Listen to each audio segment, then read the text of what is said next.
سلام به همه دوستان و همراهان عزیزم. امیدوارم حال دلتون خوش باشه و بدونید این خودمون هستیم که باید نوری بر تاریکی هامون روشن بکنیم، چون این کار رو هیچ کس دیگه قرار نیست جز خودمون برای ما انجام بده. با هم آماده میشیم برای گرفتن فال امروز. هر نیتی که در ذهنتون دارید، نیت کاری، احساسی، خرید و فروش، هر نیتی که دارید انجام بدید. تا چند ثانیه دیگه میریم سراغ دیوان و من غزل و تفسیرش رو براتون میخونم.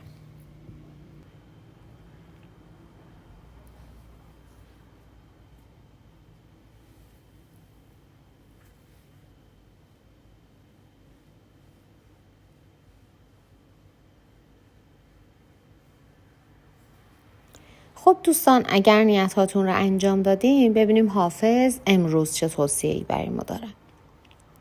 زلف بر باد مده تا ندهی بر بادم، ناز بنیاد مکن تا نکنی بنیادم. می مخور با همه کس تا نخورم خون جگر، سر مکش تا نکشد سر به فلک فریادم.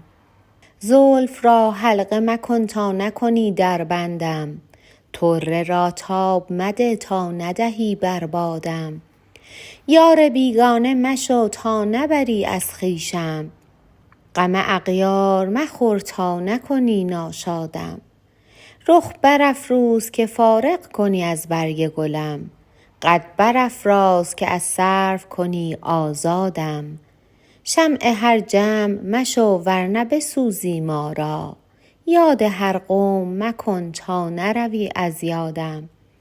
شهره شهر مشو تا ننهم سر در کوه، شور شیرین منما تا نکنی فرهادم. رحم کن بر من مسکین و به فریادم رس، تا به خاک در آصف نرسد فریادم. حافظ از جور تو حاشا که بگرداند روی، من از آن روز که در بند توام آزادم. خب دوستان، باید بگم این غزل حافظ احتمالاً در زمان شاه شجاع و زمان وزارت تورانشاه به قصد نمایش هنرنمایی در غزل سرایی عاشقانه سروده شده.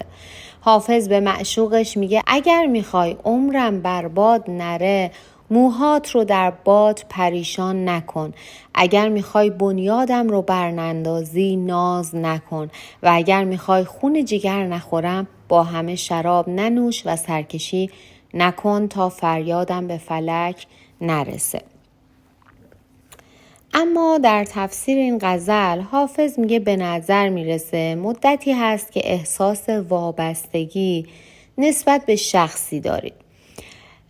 خب میشه این وابستگی رو نشانه عشق و علاقه دونست و شاید این احساس وابستگی باعث بشه که شما در زندگیتون تلاش بیشتری بکنید و به موفقیت‌های بیشتری دست پیدا کنید.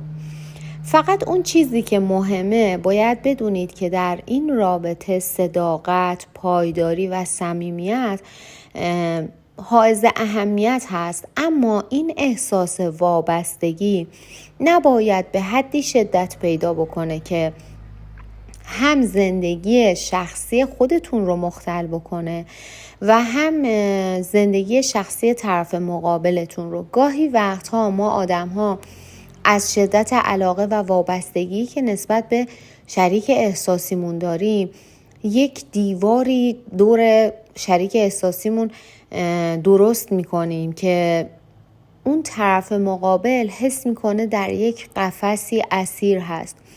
نه اجازه داره به تنهایی جایی بره، نه اجازه داره با دوستانش ملاقات داشته باشه و در واقع این زندگی شخصی خودش ازش سلب میشه. همه ما تحت هر شرایطی و در هر رابطه‌ای که باشیم یه تایمایی رو احتیاج داریم که برای خودمون باشیم، خودمون تنها باشیم، خودمون با خودمون خلوت کنیم، خودمون با خودمون تفریح کنیم، مسافرت بریم. و وقتی دو نفر وارد یک رابطه میشن، قرار دو تا رابطه معمولی و عادی رو به یک رابطه بهتر تبدیل بکنن، نه اینکه دو تا زندگی معمولی رو هم خراب بکنن و از بین ببرن. پس سعی بکنید اگر احساس وابستگی به کسی دارید اجازه ندید که این وابستگی انقدر شدت پیدا بکنه که شما و طرف مقابلتون رو بیش از حد اذیت بکنه. از اطرافیانتون خواسته ها و انتظاراتی دارید که دوست دارید به همه اون خواسته ها جواب مثبت داده بشه و جامعه عمل پوشونده بشه. خوب فکر کنید و بعد حرف بزنید. قبل از اینکه حرفی رو به زبونتون بیارید راجع به موضوعی که قرار هست صحبت بکنید فکر بکنید و سعی کنید سنجیده صحبت بکنید. دوستانی دارین که حاضرن در روزهای تنگ دستی و سختی به شما کمک بکنن، اما شما نباید از محبت اونها سوء استفاده کنید و کاری هم انجام ندید که باعث رنجش اونها بشید. کسی در زندگی موفقه که بتونه دل اطرافیانش رو به دست بیاره و به پند و نصیحت بزرگان هم گوش بده و غرور و تکبرش رو کنار بذاره. دوستان، در مورد نیتی که دارید حافظ میگه فکر شما و چیزی که در ذهنتون هست، نیتتون نیت روشن و وسیعی هست، آینده خوبی داره، اما توجه داشته باشید که توی این راه از دوستان ناباب، از افراد نادان دوری بکنید، چون اونها آرزوهای شما رو دست نیافتنی جلوه میدن و به قول معروف آیه‌ای است تو گوش شما میخونن و در پی این هستن با افکار منفیشون، با انرژی های منفی که به شما میدن شما رو هم از هدفتون منصرف بکنن. چون در این فال در واقع اوج شکوه و سعادت دیده میشه. پس حیفه که بخواید این اتفاقات خوب رو با بیفکری از بین ببرید و خدای نکرده به راه اشتباه برید. در کارهاتون سعی بکنید از اعتدال خارج نشید، چون برای انجام دادن و به سرانجام رسوندن کارهاتون باید تعادل رو در زندگیتون برقرار بکنید. با افراط و تفرید بیشتر کارهاتون خراب میشه.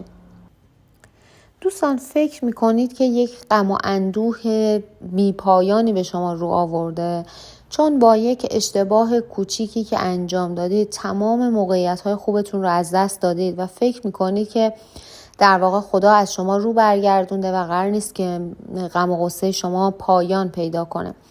این بیتابی شما، این رنج و عذاب شما باید تموم بشه و مطمئن باشید که یک بار دیگه شانس به شما رو میاره. اما این خود شما هستید که به همه چیز پایان میدید. این شما هستید که تصمیم میگیرید دوباره دست روی زانوانتون بذارید و از جاتون بلند بشید و برای ساختن یک آینده بهتر تصمیم بگیرید و مجدد تلاش بکنید.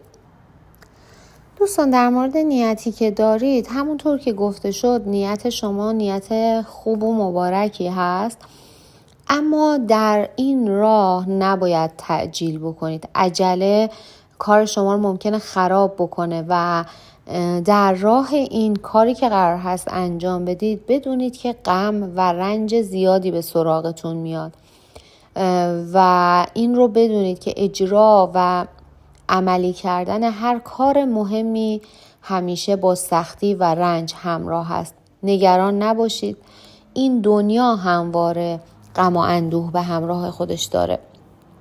برای موفقیت در کارهاتون به خدا توکل بکنید و بدونید آینده خوبی در انتظارتون هست. همونطور که گفته شد نیتتون نیت سختی هست، اما برای شما سرنوشت خوبی رو رقم خواهد زد. در آخر هم دوستانی که نیت تحصیلی یا نیت مهاجرت برای تحصیل رو داشتن، به زودی مشکلات شما حل میشه، جای نگرانی نیست و اتفاقات خوشی براتون رقم خواهد خورد. دوستانی که نیت خرید و فروش داشتن، باید بگم خرید زمان مناسبی رو برای شما داره، اما برای فروش بهتر هوشمندانه عمل بکنید. اگر معامله فروش براتون ضرورتی نداره و بایدی نیست، بهتره کمی به تأخیر بندازید، چون ممکنه شرایط بهتری برای فروش براتون ایجاد بشه. دوستانی که نیت ازدواج و طلاق داشتن، همونطور که در ابتدای غزل گفته شد که ظاهرا شما عاشق و وابسته شخصی شدید، این اتفاق براتون خواهد افتاد، ازدواج براتون رقم میخوره، مقدماتش براتون آماده میشه. اما در مورد طلاق دوستان باید بگم یک راه طولانی پیش پاتون دارید و باید صبر و تحملتون رو در این راه زیاد بکنید. قرار نیست به زودی این اتفاق براتون بیفته و راه دشواری رو در پیش دارید. نکته هم که در آخر غزل حافظ داره بهتون توصیه میکنه اینه که عینک بدبینی رو از چشمانتون بردارید و سعی کنید به زندگی با یک دید خوب و مثبت نگاه بکنید. همه اتفاقاتی که براتون میفته سعی بکنید جنبه مثبتش رو نگاه بکنید و همه چیز رو به فال نیک بگیرید. در پس اتفاقات بدی هم که برای ما میفته قطعاً یک درسی نهفته هست و همه اینها باعث میشه که ما تجربه هایی در زندگیمون داشته باشیم و به چشم یک تجربه از اون اتفاقات نگاه بکنید تا بتونید در کارهای بعدیتون، در هدفهای بعدیتون از اون تجربیات استفاده بکنید. سپاسگزارم که دلتون رو به این فال سپردید و تا اینجا همراه من بودید. حافظ این پیر دانای شیراز همیشه چیزی برای گفتن داره. برای هر دل، برای هر حال و برای هر لحظه. اگر این فال تونسته نوری در دلتون روشن کنه یا حرف دلتون رو بزنه، حتما سری هم به فالهای دیگه کانال بزنید. شاید در میون اونها پیامی نهفته باشه که منتظر شنیده شدنه. فراموش نکنید هر بار که دیوان رو ورق میزنیم در واقع داریم دلمون رو ورق میزنیم. تا دیدار بعدی، دلتون شاد، فالتون نیک و راهتون روشن. یادتون نره اگر نظر یا تجربه از فالتون دارید برام بنویسید و برای دیدن فالهای بیشتر کانال رو حتما دنبال کنید. با عشق تا فال بعد، به خدا میسپارمتون.